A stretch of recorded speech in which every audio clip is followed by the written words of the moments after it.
abre as portas para o Grupo 40 de Artes Plásticas.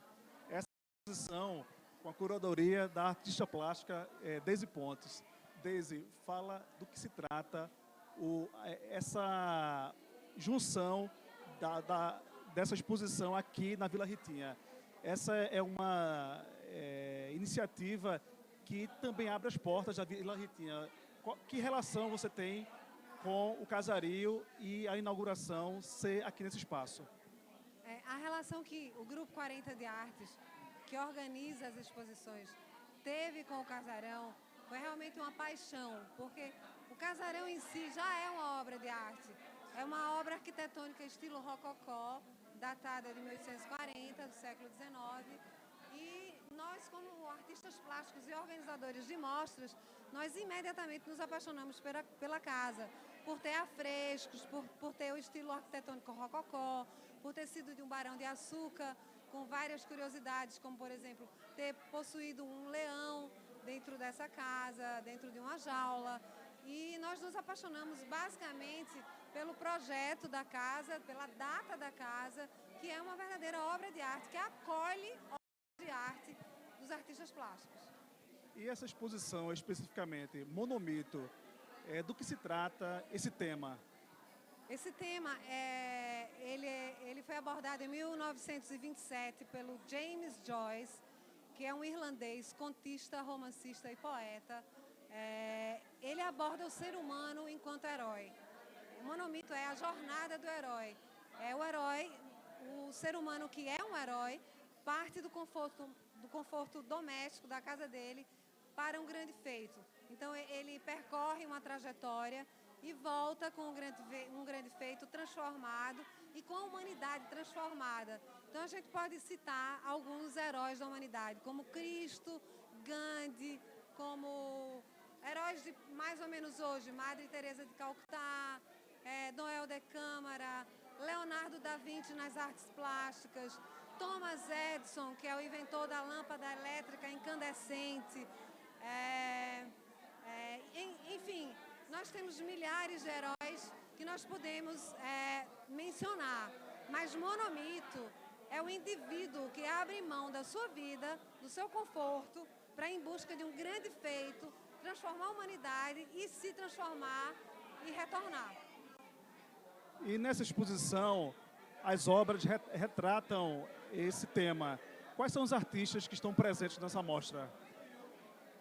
Estão presentes Cavani é desenhista, Ricardo Cavani Rosas, exímio desenhista e escultor, Raoni Assis, que tem multitécnica, ele é grafiteiro, mas também pinta com 1000 outras técnicas. Nós temos Teresa Perman, Sheila Camargo, eu, Deise Pontes, Edson Menezes Filho, Reinaldo Fonseca, que é o grande homenageado de hoje, que é maravilhoso, pintor e tem 90 anos. Nós temos o alemão que veio especialmente para expor no Recife, Brasil, que é o Rainer Heydorn, expressionista alemão com grande influência do mangá asiático. Nós temos 2 fotógrafos, Érica Tambic, carioca, que veio do Rio, especialmente para expor aqui, e o premiadíssimo Helder Ferrer, que também é fotógrafo. E, enfim, e o escultor Alex Montealberto, que também é um grande escultor premiado e que pinta, mas que a grande arte dele é a escultura. Gostaria de aproveitar a oportunidade que está falando com a curadora e artista Deise Pontes para ela falar da sua obra, né? O que retrata cada um dos seus quadros nessa mostra. Tá. Eu retrato Leonardo da Vinci, que eu considero um herói, porque ele realmente abdicou de toda uma vida, ele era solitário, melancólico, em prol de inventos maravilhosos que nós usamos até hoje, né? Armas que ele construiu e inventos maravilhosos. E a pintura dele é extraordinária, ele é um gênio da pintura a óleo sob tela renascentista. Então eu retratei o Leonardo com a mãe, porque ele é filho bastardo e foi proibido de ver a mãe durante toda a vida. Então eu retratei a mãe jovem, vendada, porque ela não podia ver o filho por ser uma escrava do pai de Da Vinci, o Piero da Vinci, que recebeu essa escrava de presente de um nobre florentino. Então ele teve uma fé com ela e daí surgiu o filho Leonardo da Vinci. Mas como ele não podia ficar com ela porque ele era casado, ele a expulsou da casa e proibiu de ver o filho até o final da vida dela, quando o Leonardo a acolhe e a enterra. Então um dos mitos que eu abordo é Leonardo. O outro mito é o Thomas Edison, inventor da lâmpada elétrica incandescente, e inventor também da corrente contínua de eletricidade. Foi o dono da Edison General Electric, depois tornou-se General Electric, e também foi inventor do fonógrafo, do cinematógrafo. É também um herói. Ele inventou, hoje a gente está com essa iluminação maravilhosa por causa dele, porque ele teve precursores, mas nenhum teve sucesso. As lâmpadas duravam menos de 1 hora e meia hora, e a lâmpada dele teve uma durabilidade maior.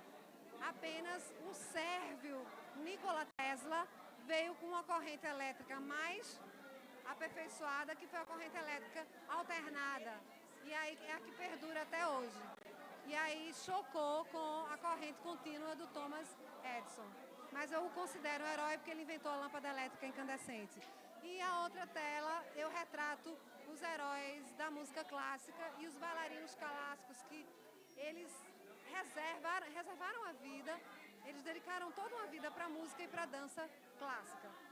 Eles abdicaram da vida doméstica para a dança e para a música clássica. Então eu faço uma homenagem a eles e aos instrumentos que eu retrato na tela, como o fagote, o violoncelo e o violino.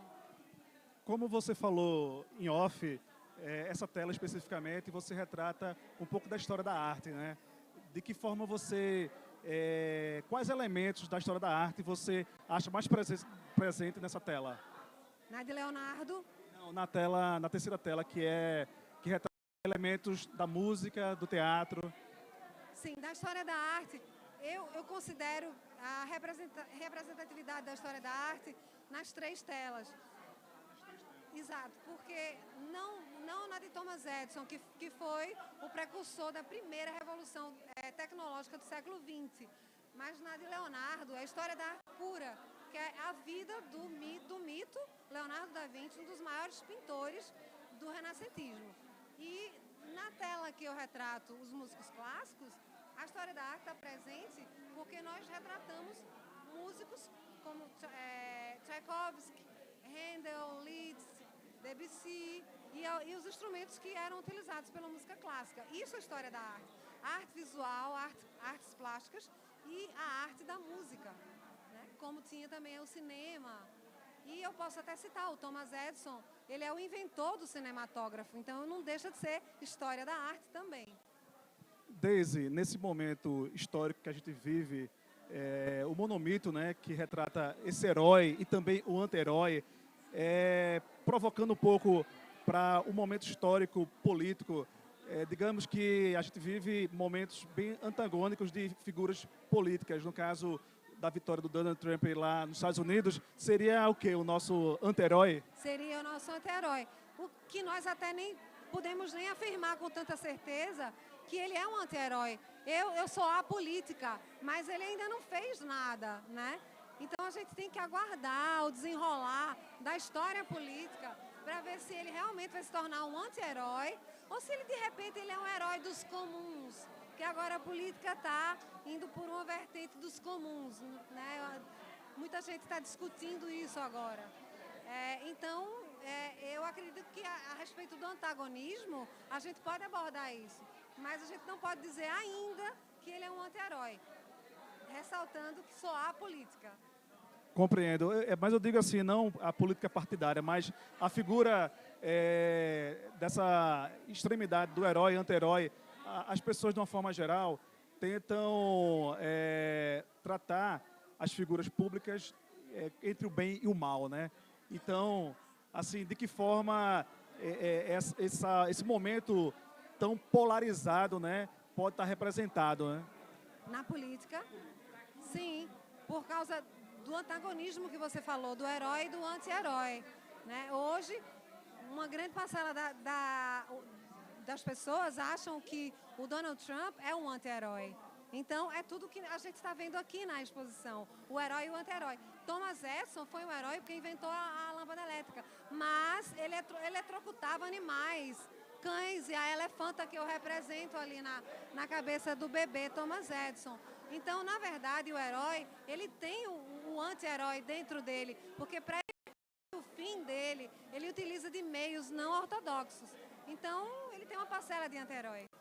Então vamos curtir a exposição e Deise tem muita gente para conversar. Mais tarde a gente conversa um pouco mais, Deise. Obrigado. Muito obrigada a você, Alessandro. Obrigada. E também aproveitem.